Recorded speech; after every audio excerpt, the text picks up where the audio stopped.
جهاز وفئة اقتصادية وبسعر جدا مناسب ومن شركة رصينة وبشاشة مقاومة للكسر، كذلك ب90 هرتز. ايش تتوقعون شنو هذا الجهاز وشنو هاي الشركة؟ الشركة شركة اونر والجهاز اكس 6 بي. هذا الجهاز يجي بذاكرتين، ذاكرة 128 جيجا بايت وبسعر 145 ألف دينار، وبذاكرة 256 جيجا بايت وبسعر 160 ألف دينار. تعالوا خل نسولف عن هذا البطل.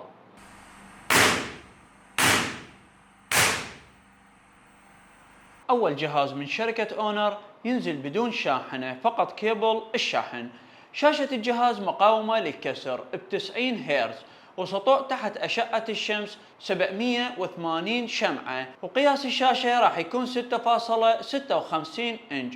يكون الجهاز بأندرويد 14 وبمعالج من شركة ميديا تك هيليو جي 85 ب 12 نانومتر.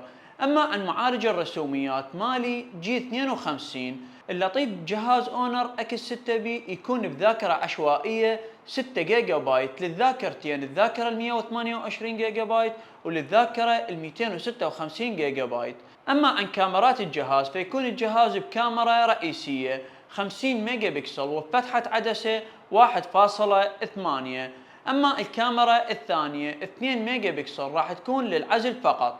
أما عن الكاميرا الأمامية 5 ميجا بكسل وفتحة عدسة 2.2، ويدعم بتصوير الفيديوهات 1080 30 إطار بالثانية. أما عن حماية الجهاز تكون بصمة الأصبع مدمجة مع زر الباور الجانبي. نرجع لبطارية الجهاز 5200 ملي أمبير وبقدرة شحن 35 واط.